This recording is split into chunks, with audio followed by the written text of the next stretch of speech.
சேகுவேரா எனும் புரட்சி தீயை தூண்டிவிட்ட ஒரு மாபெரும் புரட்சியாளர் பிடல் காஸ்ட்ரோ. கியூபாவை உலகம் வியக்கிற அளவுக்கு தன்னுடைய கம்யூனிச கொள்கைகளால இன்னைக்கு மிகப்பெரிய வளர்ச்சி பாதைக்கு கொண்டு போன ஒரு தலைவர், புரட்சியாளர் பிடல் காஸ்ட்ரோவுடைய வாழ்க்கை வரலாறு நம்ம பார்க்கறதுக்கு முன்னாடி இந்த வீடியோவை உங்க ஃப்ரெண்ட்ஸ்க்கு ஷேர் பண்ணுங்க. 1926 கியூபால பிறந்த Fidel Castro political science and law படிச்சிருந்தாரு.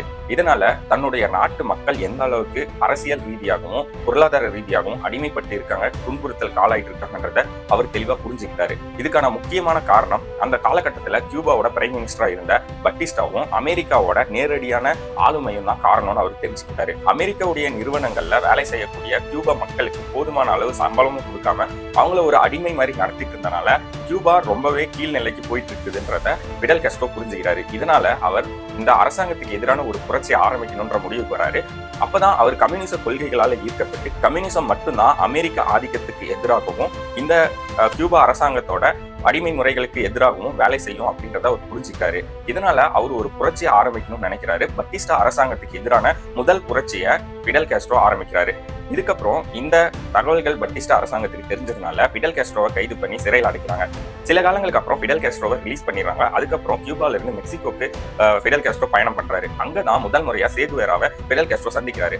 இரண்டு பேரோட கொள்கைகளும் ஒரே மாதிரி இருக்கிறதுனால இரண்டு பேரும் சேர்ந்து ஒரு பெரிய புரட்சியை கியூபால நிகழ்த்தணும்னு முடிவு பண்றாங்க. இந்த தருணம் தான் கியூபாவுடைய வரலாற்றையும் சேகுவேராவுடைய வரலாற்றையும் மாற்றினதுக்காக முக்கியமான ஒரு விஷயமா நான் பார்க்கிறேன். மெக்சிகோல இருந்து பிடல் காஸ்ட்ரோ, சேகுவேரா மற்றும் பிடல் காஸ்ட்ரோவோட சகோதரரான ரவுல் காஸ்ட்ரோ 3 பேரும் சேர்ந்து ஜெர்மனுக்கு போய் அங்கிருந்து பயிற்சி பெற்ற 80 வீரர்களை இவங்களுடைய புரட்சிக்காக கொண்டு வராங்க. 1959 பிடல் காஸ்ட்ரோ, ரவுல் காஸ்ட்ரோ மற்றும் சேகுவேரா இணைஞ்சு நடத்தின கொரில்லா போர் முறைகள்னால ரொம்பவே அடிவாங்கின கியூபா அரசாங்கத்தின் ராணுவம் வீழ்ச்சி அடையுது. அதுக்கப்புறம் பிடல் காஸ்ட்ரோ பிரைம் மினிஸ்டரா அங்க பதவி ஏற்கிறாரு. பிடல் காஸ்ட்ரோ மட்டும் இல்லாம ரவுல் காஸ்ட்ரோ மற்றும் சேகுவேராவுக்கும் அவங்களுடைய அரசாங்கத்துல முக்கியமான பதவிகளை கொடுக்குறாங்க. இவங்க அரசாங்கத்தை எடுத்து நடத்த ஆரம்பிச்சதுக்கு அப்புறம் அவங்களுடைய முக்கியமான கொள்கை என்னன்னா, அமெரிக்காவுக்கு எதிராக இவங்க வேலை செய்யணும். ஸோ அமெரிக்காவுடைய ஆளுமையிலிருந்து கியூபாவை விடுதலை செய்ய வச்சு கியூபா மக்களுக்கு தேவையான உரிமைகளை அவங்க பெற்றுக் கொடுக்கணும்ன்றதா இவங்களுடைய கொள்கையா இருந்தது. கூடவே இவங்க கம்யூனிச கொள்கைகளையும் பின்பற்றதுனால கியூபா தற்சார்பு பொருளாதார அடிப்படையில தனக்கு தேவையான எல்லாத்தையும் தாங்களே உருவாக்கிக்கணும்ன்ற ஒரு கொள்கைக்கு வராங்க. அதுக்கப்புறம் கியூபா மக்களுக்கு தேவையான கல்வி, மருத்துவம் எல்லாத்தையும் தரமான முறையில இலவசமா கொடுத்தாரு.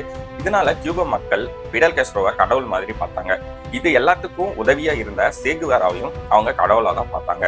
2006 பிடல் காஸ்ட்ரோ உடல்நல குறைவுனால காலமானாரு. இன்னைக்கும் கியூபா மக்கள் இவங்க பிடல் காஸ்ட்ரோ மற்றும் சேகுவேராவை கடவுள் மாதிரி தான் பார்த்துட்டு இருக்காங்க. இந்த தகவல் உங்களுக்கு பிடிச்சிருந்ததுன்னா உங்க ஃப்ரெண்ட்ஸ் அண்ட் ஃபேமிலிஸ்க்கு ஷேர் பண்ணுங்க. மேலும் இது போன்ற பயனுள்ள தகவல்களுக்கு என்ன ஃபாலோ பண்ணிக்கோங்க. நன்றி.